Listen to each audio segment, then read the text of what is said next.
دوسرا معجزہ رسول اللہ صلی اللہ علیہ وسلم کا، جب پیدا ہو رہے ہیں تو خانہ کعبہ کے تمام بتوں سے ایک آواز آ رہی ہے جس طرح کسی بلی کراتی نہیں ہے، یہ درد سے کرا رہی ہے، آواز آ رہی ہے، وہ کہہ رہے کہ جی ہمارے دن ختم ہو گئے کیونکہ حق آ گیا، اس گھر کا مالک آ گیا، کائنات عالم کا مختار آ گیا ہے۔ یہ تمام تواریخ میں لکھا ہے، یہ تمام تواریخ میں یہ لکھا ہوا ہے کہ سرکار کی جب ولادت باسعادت ہو رہی تھی، پیر کا دن تھا، صبح صادق کے ٹائم پر اہل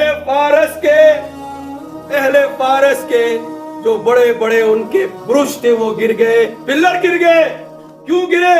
بتا رہے تھے یہ نظام ختم ہونے والا ہے، یہ اس کائنات عالم کا مالک آ گیا، مختار آ گیا۔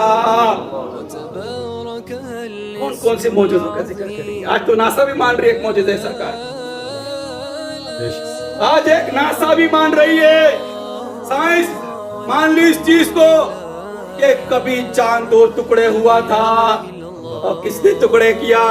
بھئی مالک ہی کر سکتا ہے نا، گھر کے مالک کو پتا ہے میرے گھر میں کیا کیا ہے، تو اس کائنات کا مالک تو میرے آقا محمد مصطفیٰ صلی اللہ علیہ وسلم ہے۔